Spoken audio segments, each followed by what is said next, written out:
So Brad, kumusta naman ang setup dito ng officers sa Mother Chapter at paano talaga ang tunay na sistema ng fraternity para sa mga officers?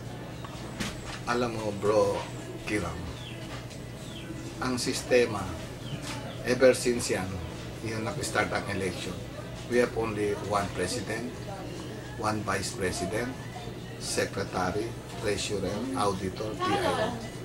Isa lang ang boses dito. Isa lang boses dito sa Mother Chapter. Isang boses lang, ang boses ng presidente. Kaya ang trabaho niya, lahat yan dito sa Pilipinas, siya ang presidente. Hindi pwede dito magkaroon ng dalawa o tatlong presidente. Isa lang, one voice lang. Mag-meeting siya, mahirap naman yun kung lahat chapter may iba-ibang presidente. Maraming boses yan. At lumalabas yan, competition na. Dito, isa lang, after 3 years, according sa Constitution, the President has 3 years sa term niya, makahawak ang Zeta Pi Omega. Ang trabaho ng Presidente, he will preside the meeting. In the absence of the President, umuupo ang Vice President, ang Secretary, isa lang, Treasurer, isa lang, yun lang, para walang gulo. Tapos ang trabaho ng PIO, visit sa mga chapter to inform ano ang mga meeting. Yan ang importante. To inform yung transparency. Walang gulo. Ever since, ganyan yan talaga. So ngayon, if we have only one president for one voice sa lahat ng chapter, so paano naman yung sa mga every chapter, sino talaga at anong talagang position ang right na maghawak sa every chapters na kailangan talagang ilagay doon sa loob ng officers? Ito bro, Kiram. Ang mga chapter may GT. Kung may plano sila, tatakbo para lumalabas, gusto nila, may boses din ang chapter nila, tatakbo sila. Depende kung anong posisyon gusto nila. Depende sa recommendation ng mga members sino tatakbo dito sa Zamboanga.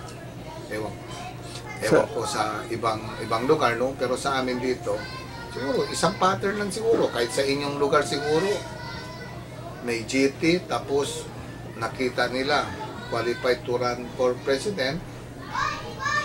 Siyempre, meron yan. Meron din iba.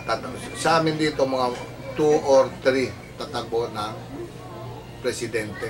Tapos, sino mananalo?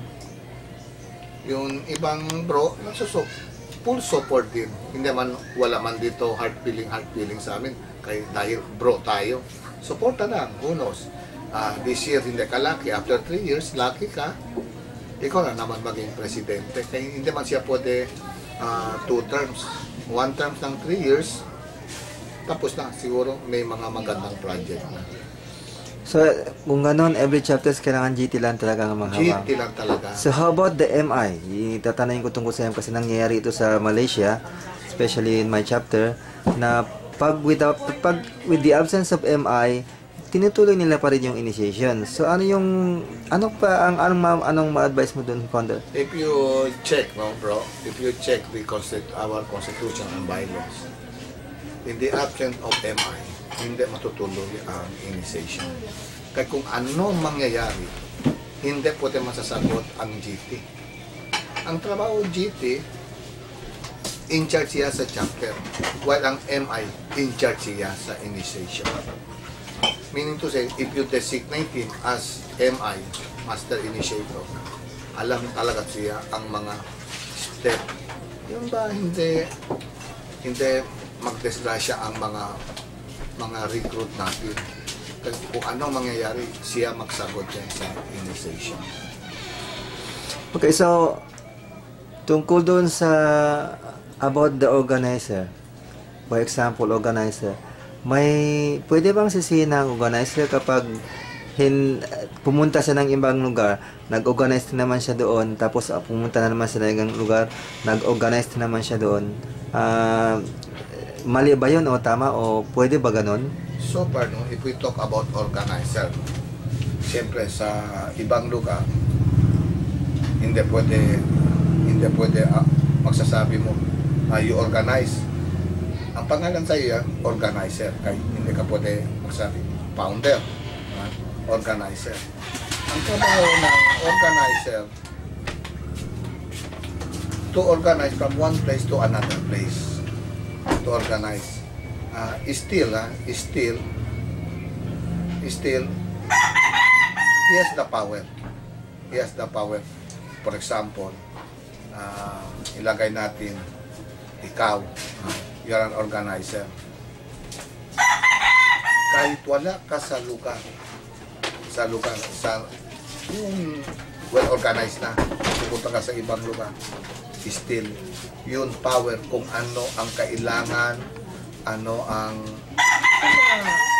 mga advice, o ano ang gagawin, they have to inform you or call you. Hindi sila pwede gagawin na ng step, hindi mo alam. Kailangan alam mo talaga. Kay ikaw ang next father sa lugar ninyo. So, ano ang qualification ng isang organizer like pag siya ang mag-organize? Ano ba talaga ang yung requirements, yung qualification na bagay siya mag-organize? Let's say, kung ilan years siya sa servisyo, kung ano, let's say 2 years pa lang siya, pwede na ba siya ma-organize o paano? Very nice question. No? He can organize when he is already an alumni. Sa amin dito, no? Sa amin siguro, parehos naman yan.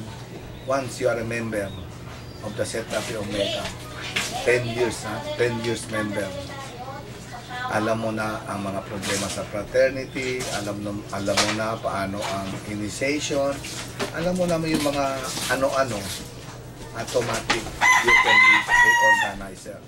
Na ngayon, siguro, ngayon, we are going to talk with brother founder Gilbert Caceres.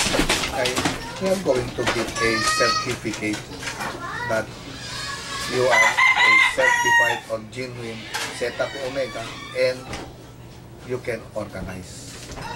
So, kaya yung alumni, kailangan pa mag-register o an alumni. Hindi na lang pwede yung basta, okay, 10 years na ako, more than 10 years, alumni na ako. Yes, to register. Yes, so, if without registration, is not genuine alumni. O paano yan? Dalawa man yan. Okay, you're a genuine Zeta. Pero you're not certified as alumni. Wala ka na registration. Kahit dito sa lugar natin, 60 years old ka na. Senior citizen. Pero kung hindi ka mag-fill up ng form, wala ka ID, wala ka, hindi mag-recognize sa'yo kahit saan ka pupunta kay senior citizen. Pareho lang din sa fraternity natin. Kailangan, you fill up the form kay ikaw ay alumni na. Para walang issue, walang question. May proseso talaga. Maganda talaga yung may proseso para to avoid any issue.